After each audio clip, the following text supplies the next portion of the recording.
नमस्कार, आप देख रहे हैं इंडिया की दहाड़।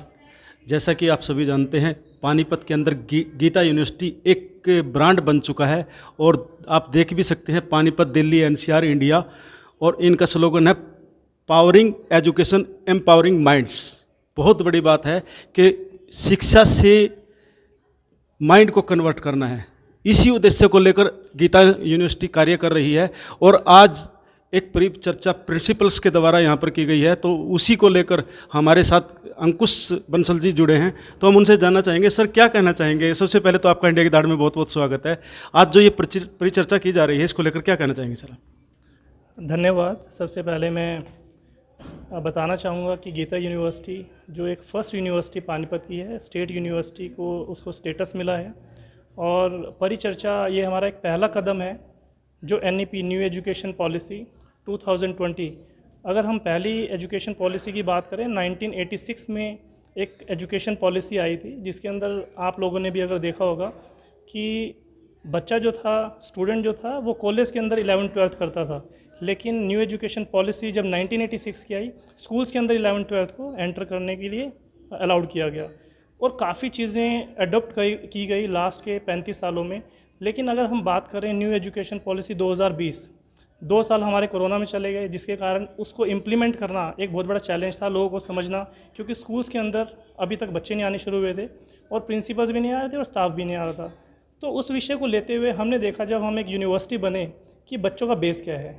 आज हम यूनिवर्सिटी के अंदर we will be the first university in Panipat, in Haryana, in north India who is going to implement the complete new education policy. लेकिन हम अगर न्यू एजुकेशन पॉलिसी को इम्प्लीमेंटेशन की बात करें, उसका बेस हमें कुछ चाहिए होगा। उस बेस को बनाने के लिए बच्चे का बेस स्कूल से बनना शुरू होता है। अगर एक बच्चा 1986 की एजुकेशन पॉलिसी से पढ़ के आ रहा है और हम उसको 2020 की पॉलिसी पढ़ाना शुरू करें, तो उसकी एडेप्टेबिलिटी नहीं आएगी बच्चे की। तो उसको हमने मद्देनज़र रखते हुए प्रिंसिपल्स जो पानीपत शहर के हैं, 100 से ज़्यादा प्रिंसिपल इस परिचर्चा के अंदर आए हैं, जो अपने विचार विमर्श देना चाहेंगे न्यू एजुकेशन पॉलिसी को लेके और उनको किस तरह के चैलेंजेस आ रहे हैं, उन चैलेंजेस को फेस करना कैसे करना है। और हम Geeta university as a Geeta university new education policy को जो हायर एजुकेशन में इम्प्लीमेंट कर रहे हैं, स्कूल्स में उनको कैसे सपोर्ट कर सकते हैं, उस विषय पर आज परिचर्चा का एक ये हमने एक यहाँ पे प्लान किया है। तो कहीं ना कहीं आपका ये उद्देश्य रहा है कि हायर एजुकेशन में आने से पहले उनको बेस से ही इतना मजबूत किया जाए कि वो एक नई लाइफ अपनी ज़िंदगी। बिल्कुल बिल्कुल, ये बिल्कुल सत्य है। उसका कारण है कि अगर किसी बच्चे को हम सीधा बोलें कि आप मोटरसाइकिल चलाना सीख लें और उसको साइकिल चलाना ना सिखाएं, 2 व्हीलर की अगर बात करें, तो उसको पहले साइकिल चलाना सिखाएं, फिर उसको मोटरसाइकिल चलाना सिखाएं, तो उसका बेस अगर स्ट्रॉन्ग होगा तो डेफिनेटली बच्चा अच्छे तरीके से उसको मोटरसाइकिल को रूल्स रेगुलेशन को समझ पाएगा। तो उसका बेस क्लियर करने के लिए स्कूल्स के अंदर सबसे पहले न्यू एजुकेशन पॉलिसी इम्प्लीमेंट होना बहुत ज़रूरी है। मुझे लगता है एक न एक दिन आप हवाई सफ़र भी अपने लोगों के द्वारा करवा पाएंगे। बिल्कुल हम करा पाएंगे। हवाई सफ़र की बात ना करके मैं बात करूँगा, टाइम ऐसा आएगा कि हमने एक मूवी देखी थी मिस्टर इंडिया, जिसके अंदर टेक्नोलॉजी की बात करते हैं। अनिल कपूर एक बटन दबाता है और वो गायब हो जाता है जी। और ऐसा मुझे लगता है कि हम सिर्फ सोचते हैं कि ये कैसा पॉसिबल है। कुछ भी इम्पॉसिबल नहीं है देश के अंदर, लेकिन एक सोच चाहिए। सब कुछ पॉसिबल है अगर बच्चे के अंदर और इस देश के अंदर और यहाँ की एजुकेशन के अंदर अगर जुनून है, सब कुछ पॉसिबल है। आपका एक बार पूरा परिचय। मैं Ankush Bansal, pro chancellor Geeta university, Geeta group of institution भी चला रहे हैं। और सर एक और लास्ट क्वेश्चन आपसे करना चाहूँगा। बहुत छोटे से लेवल से शुरुआत की थी, लेकिन आज इस लेवल को अचीव करने के बाद कैसा महसूस कर रहे हैं और कहाँ, किस प्रकार से आपको इसमें संघर्ष करना पड़ा। अगर मैं सच्चाई बताऊं तो संघर्ष हमने तो कुछ नहीं किया। मेरी मदर गीता बंसल जी ने 1985 के अंदर एक छोटा सा स्कूल टिपटॉप के नाम से शुरू किया था और लास्ट के अगर हम 37 सालों की बात करें, स्कूल से जर्नी शुरू करी प्लेवे से और करते करते अन्य स्कूल बनाए, CBSE से भी बनाया, हरियाणा बोर्ड से भी बनाया, फिर हायर एजुकेशन के अंदर हम 2005 में आए और उन्होंने वो संघर्ष किया। हम जब आए तो वो संघर्ष किया हुआ था, हमने तो उस चीज़ को अभी संभाला है। तो मेरे फादर जो चांसलर हैं गीता यूनिवर्सिटी के, ये उनके एफर्ट्स हैं, वो एक ट्रू एजुकेशनिस्ट हैं। आई थिंक पानीपत शहर से काफ़ी स्टूडेंट्स उनसे पढ़े हुए हैं और आज वो अच्छे मुकाम पर हैं और उनकी एक ही इच्छा रहती है, एजुकेशन को एजुकेशन के तरीके से हम चलाएं, उसको बिज़नेस के तरीके से ना चलाएं। तो अगर एक ट्रू टीचर अगर ये बात ठान ले कि मेरे को एक बच्चे को कुछ ना कुछ बनाना है, तो मुझे लगता नहीं कि हमारे देश का भविष्य कहीं दूर है। तो यह थे हमारे साथ अंकुश बंसल, और इनके द्वारा बताया गया कि 37 वर्ष पूर्व इनकी मदर गीता स्कूल के नाम से इन्होंने एक प्ले स्कूल शुरुआत की थी, और आज देख सकते हैं कि किस मुकाम तक, गीता यूनिवर्सिटी तक, जो स्टेट में नहीं बल्कि अपितु नॉर्थ इंडिया के अंदर एक मुकाम हासिल कर चुके हैं। हमारे साथ एक मैडम भी हैं, पहले तो मैं आपका परिचय जानना चाहूँगा। नमस्कार, मेरा नाम डॉक्टर प्रेरणा है। मैं dean management department Geeta engineering college में पिछले 7 सालों से एजुकेशन के फील्ड में कंट्रीब्यूट कर रही हूँ, और मेरा टोटल 20 साल का टीचिंग लर्निंग का एक्सपीरियंस है। और मुझे लगता है कि जिस फील्ड में हम लोग हैं, ये परमात्मा का आशीर्वाद है हमारे ऊपर, क्योंकि एजुकेशन नेशन को बिल्ड करने का सबसे